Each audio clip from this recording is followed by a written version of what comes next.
Mas é uma tentativa de encontrar um caminho democrático para enfrentar a questão, né? Porque o fato é o seguinte, é uma situação de perplexidade das autoridades em relação ao que aconteceu. Porque todo mundo sabe que o país é violento, o cotidiano da população é violento, os índices de homicídio são altíssimos, os índices de apuração desses homicídios são ridículos, eles simplesmente ficam impunes, a maioria fica impune. Os índices de participação da polícia nesses homicídios altíssimos, e agora surgiu um ponto fora da curva, que foi esse fenômeno que aconteceu. Me lembro de violência, vamos dizer assim, americana. Né? Que a gente cristalizou. Onde é que esse carro está pegando? A gente cristalizou no Brasil, infelizmente, a ideia de que se a gente mudar as leis corriqueiramente, reformar as leis que já existem recorrentemente, ou seja, de forma apressada, a gente vai ter um país dentro da legalidade. Isso é um equívoco, é um grande equívoco. O que a gente precisa, e aí eu vou na linha do professor Rangel, é respeitar as leis que já existem.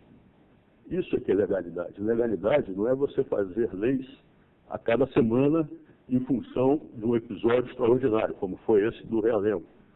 A gente tem que respeitar as leis que já existem. Isso é que é o caminho que a sociedade brasileira deve tomar. Isso é um entendimento que demonstra maturidade com as instituições, maturidade com os princípios democráticos, no qual o professor falou também. Agora, infelizmente, a gente tem um Congresso que demonstra, nesse episódio, uma certa imaturidade ao aproveitar um fato lamentável, traumático, para gerar esse tipo de discussão que tem um preço altíssimo para o país, como lembrou a professora Alba. Você perguntou caminhos democráticos. Um caminho democrático que estava dando muito certo é o caminho do desarmamento voluntário. Ninguém pode ser contra que pessoas que estão convencidas que ter arma é muito mais um risco do que a proteção, entreguem suas armas. O telefone do Vivari não para desde o massacre da escola. Pessoas querendo entregar armas. Nós tivemos uma campanha em 2004, 2005, que recolheu quase 500 mil de armas. Já houve 40 países que fizeram campanhas. A campanha brasileira é considerada de maior sucesso. Por quê? Primeiro porque tirou de circulação 500 mil de armas. Né?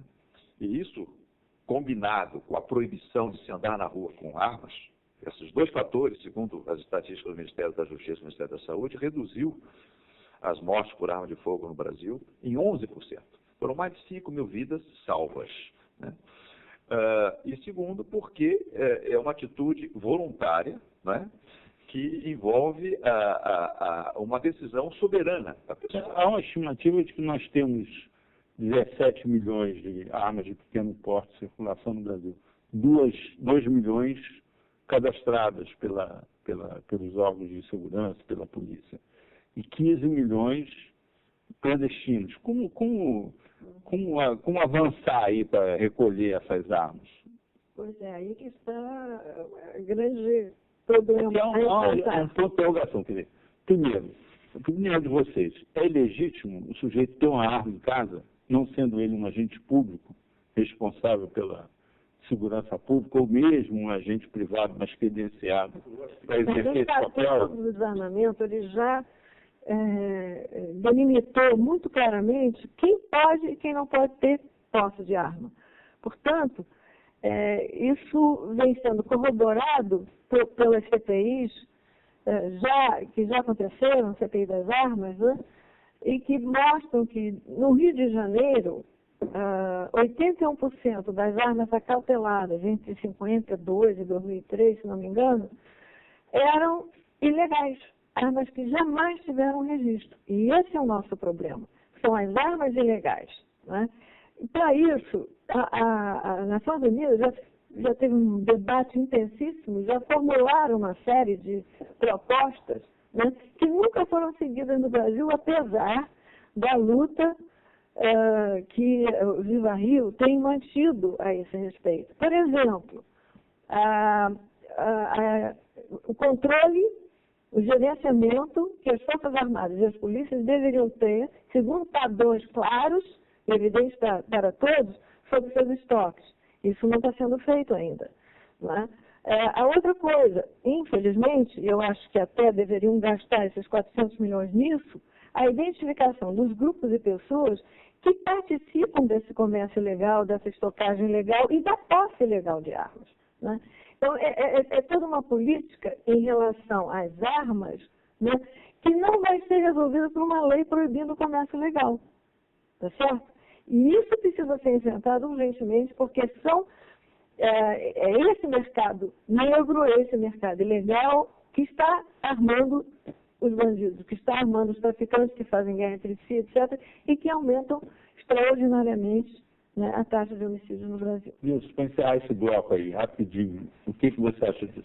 Eu concordo com a professora Alba, acho que é uma ideia, como eu disse, oportunista. Não é uma nova lei que vai mudar essa realidade, o que é importante é aplicar o que já existe na lei, no Estatuto, e é lamentável que o Brasil, a gente esteja consolidando essa ideia de que é preciso fazer uma lei a cada semana.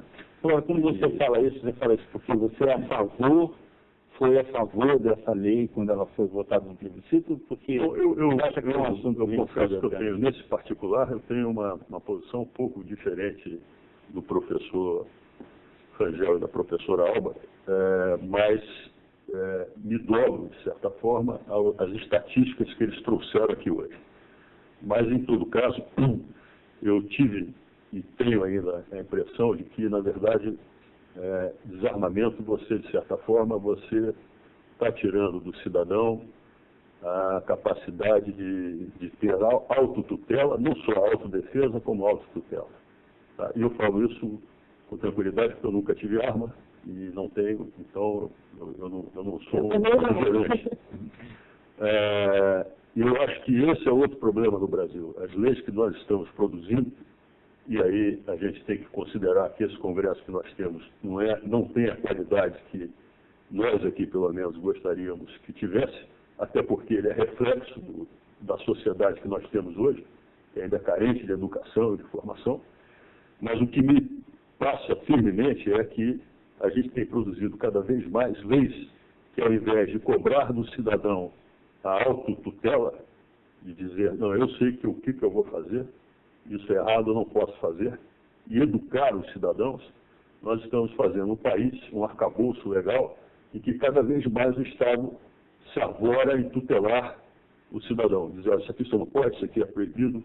Então, nesse sentido, é um alerta que eu tento fazer. Quer dizer, eu acho que a gente tem que procurar, talvez a discussão que tivesse sido mais profícua agora no Congresso seria discutir, por exemplo, dando um exemplo apenas, de que forma a nossa rede escolar pode enfrentar de forma mais eficiente a questão da diferença, da intolerância, porque esse rapaz que cometeu essa barbaridade, com certeza ele poderia ter tido um outro tipo de abordagem por parte da escola. E esse até não é um problema só do Brasil, né, porque esses são episódios que acontecem em países desenvolvidos, como os Estados Unidos.